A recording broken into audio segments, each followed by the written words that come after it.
हमारे साथ कुछ और एक्सपर्ट हैं। संतोष जी हैं हमारे साथ, वरिष्ठ पत्रकार, और मयंक भारद्वाज भी हैं। संतोष जी, आप जरा बताइए सर, क्योंकि अभी तक के जो रुझान है उसमें बहुत, अगर आप देखें तो आंकड़े बहुत तेजी से बदल रहे हैं, एमपी में खास करके। आपकी पहली प्रतिक्रिया क्या है? खास करके अगर मैं आपसे राजस्थान के संदर्भ में पूछूं, राजस्थान में रुझानों में बहुमत मिलता हुआ दिख रहा है बीजेपी को, क्या टिप्पणी है सर आपकी? बीजेपी आगे क्यों दिख रही है? इसके पीछे की बड़ी वजह आप क्या मानते हैं? देखिए, अभी तक के जो रुझान हम देख पा रहे हैं सारे राज्यों में, उसमें ना कांग्रेस जीत रही है ना बीजेपी जीत रही है। इसमें बेसिकली डेमोक्रेसी जीत रही है और जनता जीत रही है।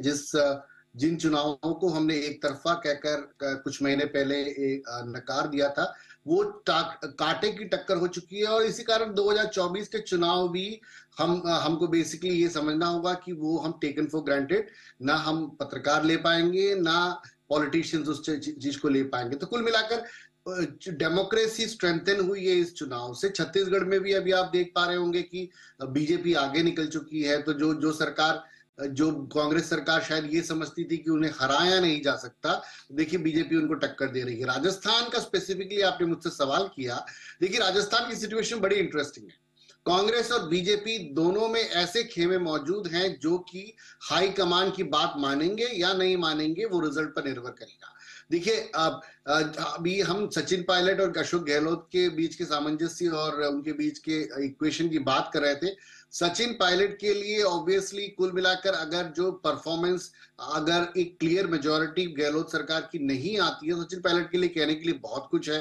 सचिन पायलट के लिए ये भी कहने को है कि अब there has to be a different phase in Rajasthan politics. तो वो सब कुछ हो सकता है। राजस्थान में एक बड़ी इंटरेस्टिंग स्थिति है। राजस्थान में बीजेपी नेताओं से हम जब बात कर रहे थे तो वो अकेले में ये कहते थे कि ये जो कांटे की टक्कर की सिचुएशन है वो शायद नहीं होती और एक तरफा बीजेपी के लिए आगे का रास्ता होता अगर वसुंधरा को सीएम फेस के रूप में प्रोजेक्ट किया होता। लेकिन देखिए, रिजल्ट जो भी होता है, एक बार्गेनिंग की स्थिति वसुंधरा राजे के लिए हमेशा बनी रहेगी केंद्र के। ठीक कह रहे हैं सर दीपक। एक लेकिन आप देखिए, मैं आऊंगा सर, एक आप देखिए कि आंकड़े जो अब तक के हैं वो अगर आप ठीक से एनालाइज करें तो ये बीजेपी के फेवर में है। फेवर में क्यों है? एक तो देख लीजिए कि बीजेपी राजस्थान में सरकार बनाती हुई दिख रही है रुझानों में। अब देखिए 20 सीटों का अंतर हो गया एमपी में, 120 सीट पर बीजेपी आगे है और 100 सीटों पर कांग्रेस आगे चल रही है। अब आप देखिए छत्तीसगढ़, जहां पर यह कहा जा रहा था एग्जिट पोल में भी कि क्लीन स्वीप है कांग्रेस के नाम पर, वहां महज 4 सीट का फर्क है। मतलब 42 सीटों पर बीजेपी है और 46 सीटों पर कांग्रेस। आप समझिए कि ये चुनाव और ये जो नतीजे आ रहे हैं वो किस तरफ जा रहे हैं। लेकिन देखिए, अभी भी मैं कह रहा हूं 20 सीटों का अगर अंतर है तो बीजेपी बहुत कंफर्टेबल है। मैं अभी इसको नहीं मान रहा हूं। मैं इसलिए नहीं हूं क्योंकि मेरे पास दो बड़े रिजल्ट्स या कम से कम रुझानों में जो बातें सामने आ रही हैं जिस पर हम बार बार बात कर रहे हैं कि नरेंद्र सिंह तोमर का दतिया में पीछे होना। नहीं, अब आगे हो गए हैं वो। अब आगे अपडेट ये है कि दतिया से लेकिन सब आगे हो गए। अगर वो स्थिति में भी आए कि वो पीछे उनको होना पड़ा रुझानों में, एक तरफा उनकी जीत नहीं थी, तो ये ऐसा लग रहा है कि मध्य प्रदेश में बहुत कम मार्जिन का ये सवाल रहेगा।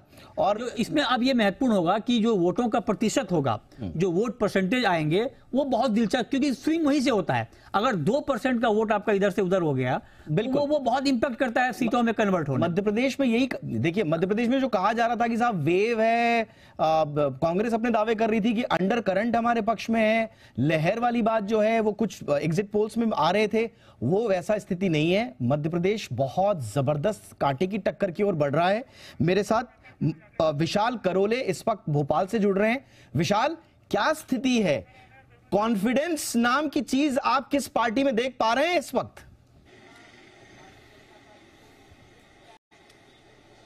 देखिए, यहाँ तो कांटे की चक्कर चल रही है। कॉन्फिडेंस नाम की चीज अभी तक कोई भी पार्टी के चेहरे पे नहीं दिख रही है। हाँ, उनके विधानों से कॉन्फिडेंस झलक रहा है। कांग्रेस कह रही है कि हम ही सरकार में आएंगे, हमें बहुमत मिलेगा, तो भाजपा कह रहे हैं कि हम ही सरकार में आएंगे और हमें बहुमत मिलेगा। लेकिन जिस तरह से अभी रुझान आना शुरू हो गए, दोनों को समसमान सीटें मिल रही है, ना कोई आगे ना कोई पीछे, तो एक सही मायने में कांटे की टक्कर यहाँ चल रही है। मैं यहाँ भोपाल में कांग्रेस ऑफिस के बाहर हूँ। कांग्रेस ऑफिस के बाहर का नजारा मैं आपको दिखाना चाहता हूँ। यहाँ अंदर वॉर रूम में मुख्यमंत्री पद के उनके उम्मीदवार कमलनाथ जी बैठे हुए, दिग्विजय सिंह उनके साथ में बैठे और वॉर रूम से वो सभी चीजों का जायजा ले रहे हैं। जो भी कांग्रेस के विधायक चुन के आते हैं उन सभी को इमीडिएट कांग्रेस ऑफिस आने का उनको मैसेज दिया गया है। फिलहाल कांग्रेस ऑफिस के बाहर कोई हलचल नहीं है, एक पूरी तरह से शांति है। उनका कहना है कि चुन के हम ही आएंगे, लेकिन हम रुझानों का इंतजार कर रहे हैं। तो जो चित्र यहाँ कांग्रेस ऑफिस के बाहर दिख रहा है, ऐसा ही कुछ चित्र बीजेपी ऑफिस के बाहर भी है। वहां भी ज्यादा भीड़ अभी नहीं है, कार्यकर्ताओं की कोई भीड़ नहीं है, बस वही भी शांति है। तो देखिए, कार्यकर्ता भी अभी पूरी तरह संभ्रमावस्था में है।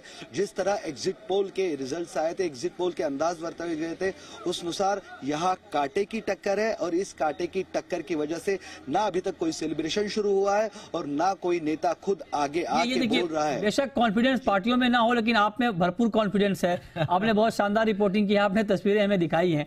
अब मैं आऊंगा आपके पास, हमारे साथ मयंक भारद्वाज भी हैं। लेकिन एक संतोष के जॉय ने जो बात बोली थी कि ये जनता की जीत है, डांस ऑफ डेमोक्रेसी में आप देखिए मृत्युंजय, बड़ी आश्चर्य की बात है, अभी तक कहीं से पटाखे छूटने वाले, डांस वाले, ढोल नगाड़े वाले, मुझे नहीं पता कहीं विजुअल चल रहे हो। मैच वाला सिचुएशन है, मैच में होता है थोड़ा बहुत आगे पीछे, अभी तक नहीं आए। तो डांस ऑफ डेमोक्रेसी में ऐसा लग रहा है जैसे संतोष कह रहे थे, इस बार जनता ने नचाया है। चुनाव ऐसे होने चाहिए, एक्चुअल चुनाव जो है, क्योंकि ऑडियंस को मजा तभी आता है जब टक्कर कांटे की हो। सारे नेताओं को जनता ने नचा दिया है बुरी तरह से, और वो नाच आपको टीवी स्क्रीन पर नहीं दिख रहा है, वो दिलों के अंदर दिखेगा। टेलीविजन चैनलों को फायदा ये है कि टीआरपी बहुत शानदार रहेगी, क्योंकि आप देखिए, क्योंकि कुछ भी कहना बहुत मुश्किल हो रहा है। मतलब आप देखिए, लगभग टीआरपी की चिंता किसी को नहीं करनी है, हर कोई इस वक्त जी बिजनेस ही देख, जी बिजनेस देख रहा है। तो इसीलिए मयंक जी, आप जरा बताएं, आप तो बिजनेस के एंगल से भी चुनाव को देखते हैं, समझते हैं, और आप तो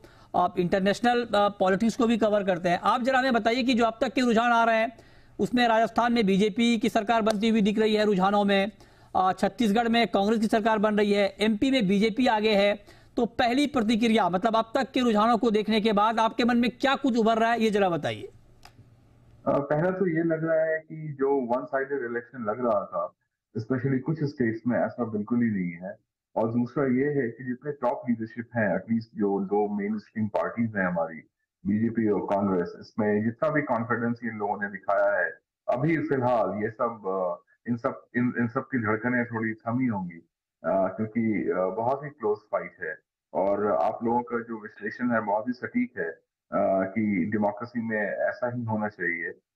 इसमें मुझे दो चीजें लग रही हैं। एक कि राजस्थान में जो कुछ एक्सपर्ट हैं जो राजस्थान को बड़े अच्छे से जानते हैं, और जिनसे हम बात कर रहे थे, वो कह रहे थे कि कांग्रेस ने बहुत अच्छा फाइट किया है, लेकिन बीजेपी आएगी, ऐसा लग रहा था, जो एटलीस्ट राजस्थान को अच्छे से जानते हैं।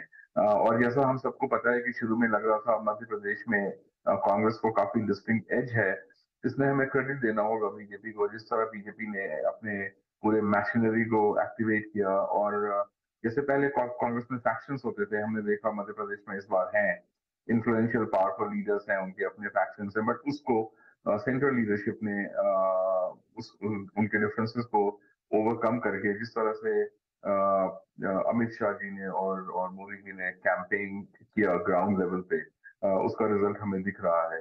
और छत्तीसगढ़ में भी जो लग रहा था कि कांग्रेस कंफर्टेबल पोजीशन में है, वहां भी हम देख रहे हैं क्लोज फाइट है। और इन टर्म्स ऑफ बिजनेस, आपने कहा ये दो मेन जो हार्टलैंड स्टेट हैं, छत्तीसगढ़ और मध्य प्रदेश, ये इंडिया के एग्रीकल्चरल पावर हाउस भी बन चुके हैं। तो इसमें ये भी हमें देखना होगा कि जो ग्रामीण इलाका है हमारा, और जो हमारे फार्मर्स हैं, वो किसको सपोर्ट करेंगे। जब तक रिजल्ट आता है ये भी क्लियर हो जाएगा।